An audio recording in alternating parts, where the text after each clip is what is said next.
Hello everyone, मैं राजीव रंजन सिंह हूँ और मेरे साथ हैं कृपा शंकर पांडे। हेलो। और आज हम लोग डिस्कस करेंगे इलेक्टोरल बॉन्ड स्कीम के बारे में। हाल में ही हमारे देश के सुप्रीम कोर्ट ने इलेक्टोरल बॉन्ड स्कीम को अनकॉन्स्टिट्यूशनल डिक्लेयर कर दिया हुआ जी है। जी जी। और हम उसी से रिगार्डिंग कुछ बात करेंगे, थोड़ा ऐसे लैंग्वेज में कि सभी को समझ में आए जी कि क्या है इलेक्टोरल बॉन्ड स्कीम और क्यों सुप्रीम कोर्ट ने इसे अनकॉन्स्टिट्यूशनल डिक्लेयर कर दिया है। जी तो सबसे पहले आप बताइए कि इलेक्टोरल बॉन्ड स्कीम है क्या। जी।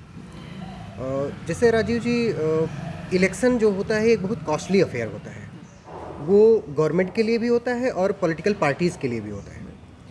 अब गवर्नमेंट में जो इलेक्शन कमीशन ऑफ इंडिया है या स्टेट इलेक्शन कमीशन है, उसको तो फंडिंग गवर्नमेंट के फंड से मिल जाती है।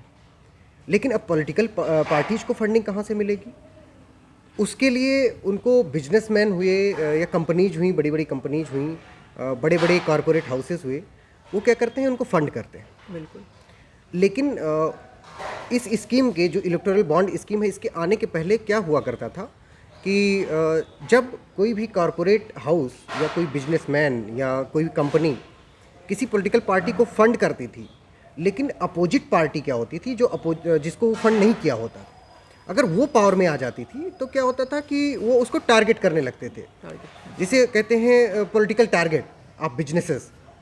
इसमें क्या होता था कि वो बहुत ही डरे सहमे से रहते थे और उनका जो बिजनेस होता था फ्लोरिश नहीं कर पाता था। और इस चीज़ को कि पॉलिटिकल अफिलिएशन किसी का जो कि प्रोटेक्टेड है आर्टिकल 19 क्लास 1 सब क्लास ए में, कि पॉलिटिकल अफिलिएशन किसी का जो है वो राइट टू एक्सप्रेशन के अंतर्गत आता है, कि वो किसी भी पॉलिटिकल पार्टी के साथ अफिलिएशन अपना रख सकता है, वो हैम्पर ना हो उसकी, इस वजह से कि वो किसी पर्टिकुलर पॉलिटिकल पार्टी को फंड कर रहा है और इसकी वजह से वो टारगेट किया जा रहा है। तो इस डिलेमा को टारगेट में रखते हुए गवर्नमेंट ने एक इलेक्टोरल बॉन्ड स्कीम बनाई थी, जिसके तहत होता क्या था कि जो बड़े बड़े कॉरपोरेट हाउसेस होते थे, बिजनेसमैन्स होते थे, वो अपनी जो पॉलिटिकल फंडिंग देना चाहते थे उसको एनोनिमस तरीके से दे सकते थे। अब पॉलिटिकल पार्टीज़ को इसमें पता नहीं चल पाता था कि, और वो स्टेट बैंक ऑफ इंडिया जो कि एक डिजिग्नेटेड बैंक था, जहाँ से वो जा कर के अपना इलेक्टोरल बॉन्ड खरीदते थे। और इसके लिए एक विंडो पीरियड दिया जाता था, एक नहीं मतलब 4 विंडो पीरियड दिया जाता था साल भर में, जिसमें वो जा कर के स्टेट बैंक ऑफ इंडिया से इलेक्टोरल बॉन्ड खरीदते थे पर्टिकुलर डिनोमिनेशन का, और उसको जिस भी पॉलिटिकल पार्टी को देना होता था उसमें ले जा करके वो सबमिट कर देते उसके ऑफिस में। अब वो पॉलिटिकल पार्टी सिर्फ जान रही होती थी कि उसको कहाँ से मतलब मिला, और वो जा करके उसको इनकैश करा लेती थी।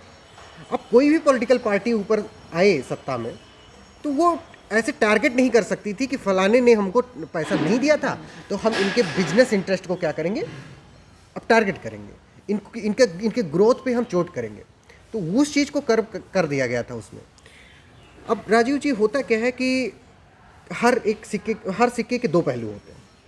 इसमें इस चीज़ को तो टैकल कर लिया गवर्नमेंट ने, लेकिन इसमें ये निकल के आया कि जो कॉरपोरेट हाउस जैसे गवर्नमेंट है, जो पार्टी गवर्नमेंट में है उसके पास तो, और स्टेट बैंक ऑफ इंडिया भी गवर्नमेंट बैंक है, तो होता क्या था कि जो स्टेट बैंक ऑफ इंडिया का डेटा होता था वो एलिजिडली गवर्नमेंट एक्सेस कर सकती थी। इसका कोई अभी प्रूफ नहीं है, लेकिन गवर्नमेंट तो कंट्रोल करती है पूरे बैंकिंग सिस्टम को भी, मतलब कलरेबली, डायरेक्टली तो नहीं करती है, इनडायरेक्टली करती है। तो ऐसा अपोजिशन पार्टीज़ का ये एलिगेशन था कि गवर्नमेंट के पास डेटा है कि उसको कौन कौन फंड कर रहा है। अब जो फंड कर रहा है तो उसके इंटरेस्ट में गवर्नमेंट क्या करती थी, अपनी नीतियाँ बनाती थी, जिससे उनको मतलब इनडायरेक्टली बेनिफिट होता था और उनका जो बिजनेस होता था वो फ्लोरिश होता था। तो इस चीज़ को मतलब काउंटर करने के लिए कि ये एक डिस्प्रोपोर्शनली उस पार्टी को सिर्फ फेवर कर रहा था जो पावर में थी, सेंट्रल लेवल पर या स्टेट लेवल पर, और अपोजिशन की पार्टी जो कि किसी भी कारण की वजह से इलेक्शन नहीं जीत पा रही थी, उनको तो मिल ही नहीं रहा था पैसा। तो इस चीज़ के फ्रस्ट्रेशन में लोग गए कि नहीं, ये फ्रीडम ऑफ जो फ्री एंड फेयर इलेक्शन है उसके पूरे उस ढांचे के खिलाफ है, अच्छा, हम उस और पे इस चीज़ पे आएंगे। चैलेंज किया गया। कृपा शंकर जी, जी आपने बहुत अच्छे से एक्सप्लेन किया कि क्या है इलेक्टोरल बॉन्ड स्कीम और क्यों इसे एनडीए गवर्नमेंट ने लेकर आई थी हमारे देश में, और हमेशा से एनडीए गवर्नमेंट डिफेंड करती आ रही है इलेक्टोरल बॉन्ड स्कीम को, और यूपीए गवर्नमेंट जो है वो ऐसा हमेशा से एलिज करते आ रही है कि ये पूरा इसका पूरा स्कीम जो है वो अनकॉन्स्टिट्यूशनल है और पूरा जो इलेक्टोरल सिस्टम है देश का उसको हैम्पर कर रही है और ये पब्लिक इंटरेस्ट के अगेंस्ट में है। तो लोग सुप्रीम कोर्ट गए इलेक्टोरल बॉन्ड स्कीम के अगेंस्ट में, और हाल में ही जो सुप्रीम कोर्ट का जजमेंट आया है उसके बारे में कुछ बताइए। अभी जैसे कुछ ही दिन पहले association for democratic reform versus Union of India के केस में 5 जजेस की बेंच ने, 5 जजेस की कॉन्स्टिट्यूशन बेंच ने इस पूरे स्कीम को ही, जो इलेक्टोरल बॉन्ड स्कीम थी, उसी को ही अनकॉन्स्टिट्यूशनल घोषित कर दिया। अब जैसा कि हम जानते हैं राजीव जी कि केशवानंदा भारती जो केस आया, जिसने एक बेसिक स्ट्रक्चर का एक फ्रेमवर्क तैयार किया कि अपने कॉन्स्टिट्यूशन में कुछ बेसिक फीचर्स हैं जिनको पार्लियामेंट अमेंड नहीं कर सकती, और आगे चल करके लेकिन ये कहीं पर भी इन्यूमरेट नहीं किया गया कि कौन कौन से फीचर जो हैं वो बेसिक फीचर है, ठीक है। इस चीज़ को केस टू केस बेसिस पर सुप्रीम कोर्ट बताती चली गई कि कौन सी चीज़ बेसिक स्ट्रक्चर होगी और कौन अभी नहीं होगी। तो हुआ क्या कि जब राजनारायण वर्सेस इंदिरा नेहरू गांधी का केस हुआ तो उसमें फ्री एंड फेयर इलेक्शन को बेसिक स्ट्रक्चर बता दिया गया सुप्रीम कोर्ट के द्वारा। अब आती है बात association for democratic reform versus Union of India की। इसमें जो ये पूरा फ्रेमवर्क था इलेक्टोरल बॉन्ड का, ये कहीं ना कहीं फ्री एंड फेयर इलेक्शन को भी हैम्पर कर रहा था। जैसे कोई भी जो पर्सन है, जो कोई इंडिविजुअल है, कोई कंपनी है, तो उसका जो पॉलिटिकल अफिलिएशन है वो आर्टिकल 19 क्लास 1 सब क्लास ए के तहत जो फ्रीडम ऑफ एक्सप्रेशन है उसके तहत प्रोटेक्टेड है, और फ्री एंड फेयर इलेक्शन जो है वो बेसिक स्ट्रक्चर है। इन दोनों को क्या करता था, ये जो इलेक्टोरल बॉन्ड की स्कीम थी वो वायोलेट कर रही थी। तो इस वजह से क्या किया, अपनी सुप्रीम कोर्ट ने उसको अनकॉन्स्टिट्यूशनल घोषित कर दिया।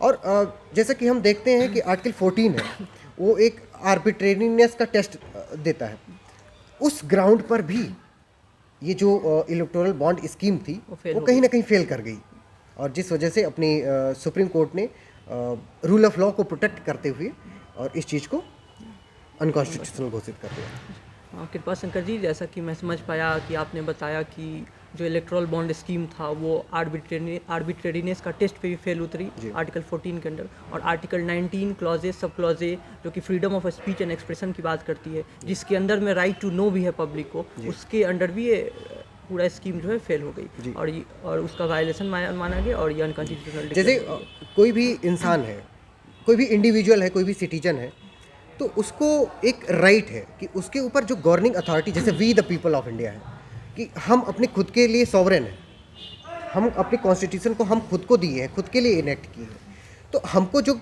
हम जिस रिप्रेजेंटेटिव बॉडी को आगे भेज रहे हैं, जो गवर्नमेंट हम पे गवर्न कर रही है, उसकी लाइबिलिटी कहीं ऐसा तो नहीं कि किसी पर्टिकुलर प्रेशर ग्रुप के अंतर्गत आकर के दब जा रही है।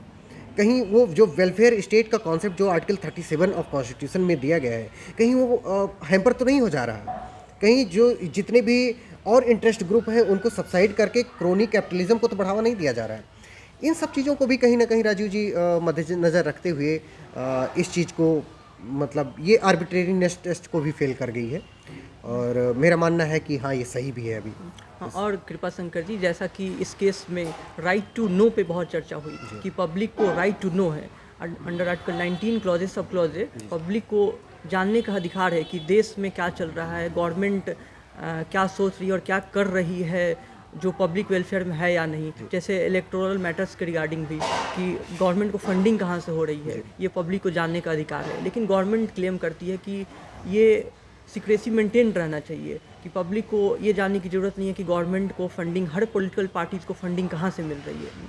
तो और सुप्रीम कोर्ट ने ऐसा हेल्ड किया है कि पब्लिक को राइट टू नो है अंडर आर्टिकल 19 क्लॉजेज सब क्लॉजे, और ये जो इलेक्टोरल बॉन्ड स्कीम है ये उसको भी हैम्पर कर रहा है। जी बिल्कुल। तो आपका क्या ख्याल है कि ये पब्लिक को राइट टू नो के अंडर में आना चाहिए था कि नहीं? इस जी बिल्कुल, मेरा मानना है कि जब हम एक डेमोक्रेसी की बात करते हैं, एक पार्टिसिपेटिव डेमोक्रेसी, एक रिप्रेजेंटेटिव डेमोक्रेसी की बात करते हैं, तो जिस रिप्रेजेंटेटिव को हम भेजे हैं उसकी हमें अकाउंटेबिलिटी होनी चाहिए। हमें पता चलना चाहिए कि उसका सोर्स ऑफ इनकम क्या है, वो किसके प्रति अकाउंटेबल हो रहा है। कहीं ऐसा तो नहीं कि कॉन्स्टिट्यूशन के को छोड़ करके किसी एक पर्टिकुलर पीयर ग्रुप या प्रेशर ग्रुप के प्रति अकाउंटेबल तो नहीं हो रहा है। और इस केस में जब कोई चीज़ ओपेक हो जा रही है तो वो पर्दे के पीछे जा करके वो कहीं ना कहीं अकाउंटेबिलिटी चेंज हो जा रही है। बिल्कुल, कहीं ऐसा ना हो जाए कि गवर्नमेंट उन बिजनेसमैन और उन कंपनीज के प्रति ज़्यादा अकाउंटेबल हो जाए जो उनको ज़्यादा फंडिंग कर रहे हैं, और लोग जो उन्हें वोट देकर उनकी सरकार को बना रहे हैं उनके प्रति कम अकाउंटेबल। जी बिल्कुल, जैसे आपने रिप्रेजेंटेटिव डेमोक्रेसी में जो राइट टू वोट है, वो सब हर इंसान का जो वोट है, वोट का पावर एक है, सबको इक्वल वोटिंग पावर दी गई है और सबके वोट की वैल्यू सिंगल है। बिल्कुल। लेकिन जब आप इलेक्टोरल बॉन्ड को देखते हैं और आप इसको एक ओपेक पूरा सिस्टम बना देते हैं जिसमें किसी को पता नहीं चल पाता है कि उस कहाँ से पैसा आ रहा है और कहाँ जा रहा है, कौन किसको फंड कर रहा है, ठीक है। तो होता क्या है कि कहीं ना कहीं पर्दे के पीछे जो पॉलिटिकल पार्टी पावर में होती है वो उन लोगों को ज़्यादा फेवर करने लगती है जो उसको ज़्यादा पैसे दिए होते हैं। तो उनके वोट की पावर आम नागरिक के वोट की पावर से ज़्यादा हो जाती है। कहीं ना कहीं उनके इंटरेस्ट को सर्व करने में जो पॉलिटिकल पार्टी इन पावर होती है वो ज़्यादा ध्यान दे रही होती है। और जो अपना ये वेलफेयर स्टेट का कॉन्सेप्ट है आर्टिकल 37 में कॉन्स्टिट्यूशन फॉर फादर इन्विजन कर रहे थे कि हाँ ऐसा होगा, वो कहीं ना कहीं हैम्पर हो जा रहा है राजीव जी। और अपनी सुप्रीम कोर्ट ने इस चीज़ को स्ट्रक डाउन करते हुए, अनकॉन्स्टिट्यूशनल घोषित करते हुए हमें लगता है कि अच्छा किया। अच्छा कृपा शंकर जी, जैसा कि आपने बताया कि इंदिरा नेहरू गांधी वर्सेस राजनारायण के केस में ये सुप्रीम कोर्ट ने हेल्ड किया था कि फ्री एंड फेयर इलेक्शन जो है वो बेसिक फीचर ऑफ कॉन्स्टिट्यूशन है और बेसिक स्ट्रक्चर का पार्ट है, जो वही बेसिक स्ट्रक्चर जो केशवानंदा भारती केस से ओरिजिनेट हुआ था और धीरे धीरे करके कई सारे फीचर्स बेसिक ऐड करते चले गए धीरे धीरे। और कुछ समय पहले ही सुप्रीम कोर्ट ने एक और जजमेंट, बहुत ही famous judgement Anoop Baranwal versus Union of India के केस में सुप्रीम कोर्ट ने जो इलेक्शन कमिश्नर्स हैं उनके अपॉइंटमेंट के रिगार्डिंग एक जजमेंट आया था जिसमें सुप्रीम कोर्ट ने जो पहले से प्रोसीजर चल रहा था अपॉइंटमेंट ऑफ इलेक्शन कमिश्नर, उसमें सिर्फ एग्जीक्यूटिव ऐसे अपॉइंट कर देती थी किसी भी एक रैंडम सिविल सर्वेंट को जो कि मतलब एलिजिडली उसको फेवर कर रहे होते थे पार्टी इन पावर। लेकिन सुप्रीम कोर्ट ने एक इंडिपेंडेंट बॉडी के तहत रूप में उसको इस्टेब्लिश करने के लिए जो इलेक्शन कमिश्नर्स थे या चीफ इलेक्शन कमिश्नर, उनके अपॉइंटमेंट के लिए एक बॉडी बना दी जिसमें prime minister, chief justice of India and leader of opposition को इनकलकेट किया गया। अब इनके रिकमेंडेशन पे कोई एक पैनल ऑफ पर्सन्स चूज किए जाएंगे और उनमें से कोई एक व्यक्ति क्या किया जाएगा, इलेक्शन कमिश्नर अपॉइंट कर दिया जाएगा। तो आपको लगता है कि सुप्रीम कोर्ट जो है वो काफ़ी डिटरमिन्ड है कि देश में free and fair election maintain रहे और सारे इलेक्टोरल प्रोसेस रहे जो है उसमें फेयरनेस रहे और जो गवर्नमेंट चूज हो वो पूरा की पूरी पब्लिक के प्रति अकाउंटेबल हो, ना कि किसी और के प्रति। जैसे अपने देश में जो सुप्रीम कोर्ट है उसको गार्जियन ऑफ कॉन्स्टिट्यूशन कहा जाता है और कॉन्स्टिट्यूशन अपना ये इन्विजन करता है कि इंडिया में जो डेमोक्रेसी है, जो फ्री एंड फेयर इलेक्शन है, जो कि पूरे अपने सोसाइटल फाउंडेशन का बेस वर्क तैयार करता है, उसको कहीं ना कहीं प्रोटेक्ट करना as a guardian of constitution तो सुप्रीम कोर्ट का तो कहीं ना कहीं तो काम है ही। अच्छा, जब कॉन्स्टिट्यूशन की इतनी बात आ रही है तो हमारे कॉन्स्टिट्यूशन में आर्टिकल 324 से लेकर के 329 कैपिटल ए तक जी इलेक्शंस के बारे में बात की गई है, जिसमें 324 ही बात करता है कि सुप्रिटेंडेंस जो होगा, कंट्रोल और डायरेक्शन पूरे इलेक्शंस पे इलेक्शन कमीशन ऑफ इंडिया का होगा। बिल्कुल। और यही नहीं राजीव जी, जब हम आगे बढ़ते हैं, आगे के प्रोविजंस में देखते हैं, जैसे अपना 325 हुआ, वो कहता है कि कोई भी हो, चाहे वो बिलीनियर हो और चाहे एक कांस्टेबल हो और चाहे एक कॉबलर हो, सबका जो इलेक्टोरल रोल होगा वो एकदम समान होगा। ये राइट टू इक्वलिटी जो है अपनी, वो आर्टिकल सिर्फ 14 से लगा करके 18 तक में ही नहीं सीमित है। पूरी कॉन्स्टिट्यूशन में कहीं ना कहीं हर प्रोविजन में उस चीज़ को इंडोर्स किया जा रहा है।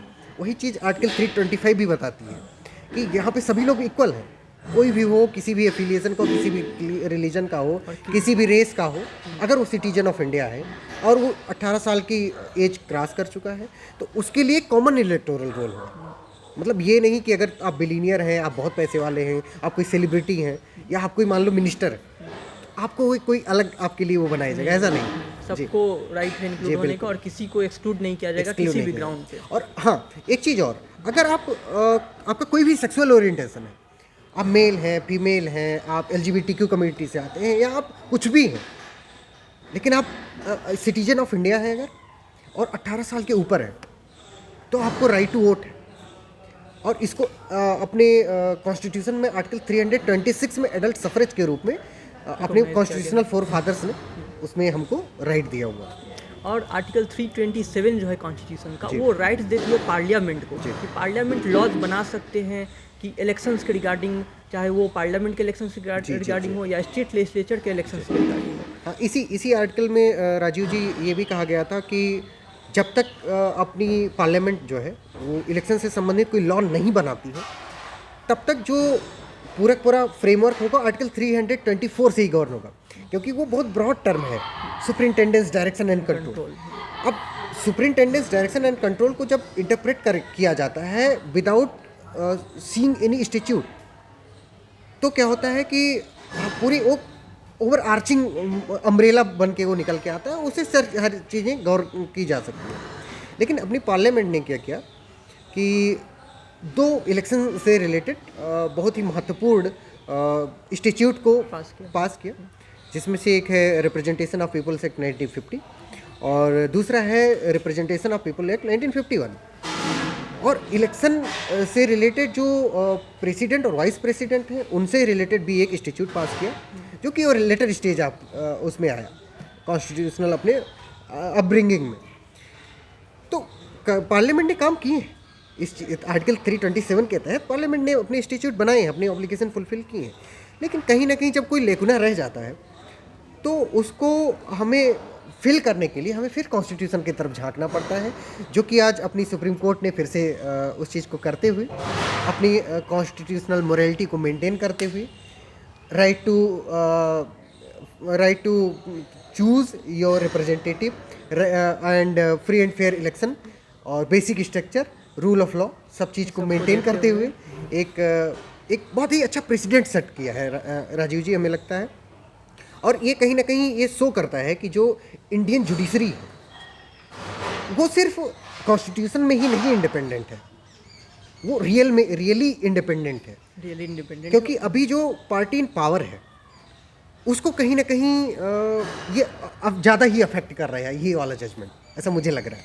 हाँ, गवर्नमेंट जो भी स्कीम्स लेके आ रही हैं जो कि रूल ऑफ लॉ को वायलेट कर रहा है, उसको सुप्रीम कोर्ट अनकॉन्स्टिट्यूशनल डिक्लेयर करने में हेजिटेट नहीं कर रहा है। और ये दिखाता है कि इंडिपेंडेंस ऑफ जुडिशरी मेंटेन्ड है, और इंडिपेंडेंस ऑफ जुडिशरी भी एक बेसिक स्ट्रक्चर ऑफ कॉन्स्टिट्यूशन का पार्ट माना जाता है। बिल्कुल। और ये सही मायने में हम लोग देख पा रहे हैं। बिल्कुल, ये एक बहुत जीता जागता उदाहरण है, क्योंकि जैसे हम अभी कुछ दिन पहले ही हम लोग इंडियन एक्सप्रेस में एक रिपोर्ट देखी कि जो पॉलिटिकल फंडिंग आई इलेक्टोरल बॉन्ड के तहत, उसमें पार्टी इन पावर को बहुत disproportionately high amount of funding मिल रही थी। वहीं पे अपोजिशन पार्टी जो भी हैं उनको बहुत मीगर अमाउंट मिला। फिर इसके बावजूद भी क्या हुआ कि अपनी सुप्रीम कोर्ट ने उसको नल एंड वाइड घोषित, उसको अनकॉन्स्टिट्यूशनल घोषित कर दिया। तो अब ये इंडिपेंडेंस ऑफ जुडिशरी नहीं है तो फिर क्या? और ये स्कीम लाई भी थी एनडीए गवर्नमेंट, जो एनडीए गवर्नमेंट बिल्कुल कर रही है। बिल्कुल। और मुझे लगता है कि जब तक अपनी सुप्रीम कोर्ट इंटैक्ट है, उसकी इंडिपेंडेंस मेंटेन्ड है, तब तक हमारे देश में रूल ऑफ लॉ खतरे में नहीं है और हमको कभी भी परेशान होने की अभी ज़रूरत नहीं है। तो कुल मिला के अगर हम देखें तो जो ये जजमेंट आया है association for democratic reforms versus Union of India, जिसको हम सब पॉपुलरली इलेक्टोरल बॉन्ड केस के नाम से या इलेक्टोरल बॉन्ड स्कीम के केस के नाम से जानते हैं, तो इस केस में माना गया कि जो इलेक्टोरल बॉन्ड स्कीम जो था, जो एनडीए गवर्नमेंट इंट्रोड्यूस की थी और जो चल रही थी अभी तक, वो आर्टिकल 19 क्लॉजेज सब क्लॉजेज का वायलेशन है और इससे अनकॉन्स्टिट्यूशनल और इनवैलिड डिक्लेयर कर दिया गया है सुप्रीम कोर्ट द्वारा, और आगे से ये अब फॉलो नहीं होगा। और सुप्रीम कोर्ट ने कई सारे डायरेक्शंस दिए हैं जो कि गवर्नमेंट को और बैंक्स को जो इसमें इन्वॉल्व थी, जो कि स्टेट बैंक ऑफ इंडिया, इनको फॉलो करना है। तो ये जो ओपेकनेस है उसको दूर करना मेन चीज़, उसका जो पूरा अगर देखा जाए, पूरी एनालाइज की जाए कि जो ओपेकनेस ऑफ फंडिंग है कहीं ना कहीं उसको, उस चीज़ को हटाना है, पूरे सिस्टम में फेयरनेस लेकर आना है, पूरे सिस्टम में ट्रांसपेरेंसी और फेयरनेस लेके आनी है। किसी चीज़ को कोई किसी भी पर्टिकुलर पर्सन को, किसी भी एक ग्रुप को ज़्यादा क्षति ना पहुँचे, इस सारी चीज़ को हार्मनी में रखते हुए, हर चीज़ को दिमाग में रखते हुए एक फ्रेमवर्क तैयार करना है जिसमें पॉलिटिकल फंडिंग भी हो, लेकिन वो डिस्प्रोपोर्शनेट ना हो और किसी के राइट्स को वायोलेट ना करे, और जनता को अवेयरनेस हो उस चीज़ की कि कहाँ से पैसा मतलब ड्रेन हो रहा है। और अल्टीमेटली जो गवर्नमेंट है वो पब्लिक के प्रति अकाउंटेबल हो, ना कि किसी और के प्रति, और इसी के लिए सुप्रीम कोर्ट डिटर्मिंड है और सुप्रीम कोर्ट ने इसे अनकॉन्स्टिट्यूशनल डिक्लेयर किया हुआ है। बिल्कुल। और इसी के साथ हम लोग आज का डिस्कशन खत्म करते हैं। जी जी राजीव। बहुत बहुत धन्यवाद, आपने पूरे इलेक्ट्रल बॉन्ड स्कीम को इतने सरल शब्दों में सबको समझाया, और इस जजमेंट को भी, लीगल प्रोविजंस को भी, कॉन्स्टिट्यूशनल प्रोविजंस को भी, इसका बहुत बहुत धन्यवाद आपको। थैंक यू धन्यवाद। Thank you.